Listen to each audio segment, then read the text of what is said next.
Қайырлы күн достар, баршаңызға менің каналыма қош келдіңіздер. Бүгін сіздермен бар болғаны құрамына 1200 теңге кететін 10 литрлік морсты қалай жасауға болатынын сіздермен бөліскім келіп отыр. Ендеше соңына шейін көріңіздер.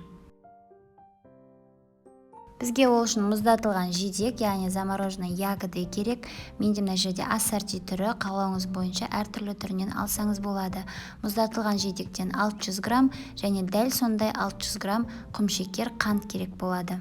Алдымен мұздатылған жидектерімізді бөлме температурасында ерітіп қоюымыз қажет. Осылай ерігеннен кейін ситаға езгілеу арқылы оның суын шығарып аламыз. Бұл морс жасаудың екінші варианты бар. Осы мұздатылған жидектерді құмшекермен араластырып блендермен өткізіп суға салып жіберуге де болады. Бірақ та осындай жолмен жасасаңыздар, құрамындағы барлық витаминдер сақталып қалады.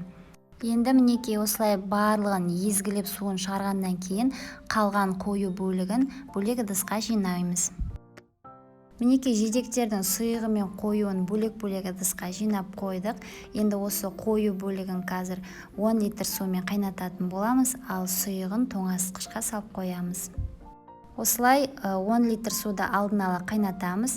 Енді осы қайнап тұрған судың үстіне құмшекерімізді саламыз. Оның үстіне жаңағы жидектердің қоюын саламыз. Енді осыны 5-7 минуттай қайнатамыз. Көп қайнатудың қажеті жоқ. Қайнағаннан кейін оттан түсіріп, оны барынша суытамыз.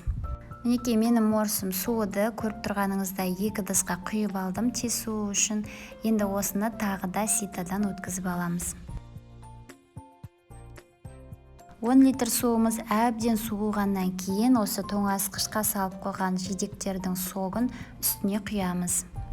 Осымен біздің 10 литр морсымыз дайын қыздар. Міндетті түрде жасап көріңіздер, өте дәмді шығады. Жаз мезгілінде мұздатып ішсеңіздер тіптен керемет болады. Соңына дейін менімен бірге болғандарыңызға рахмет.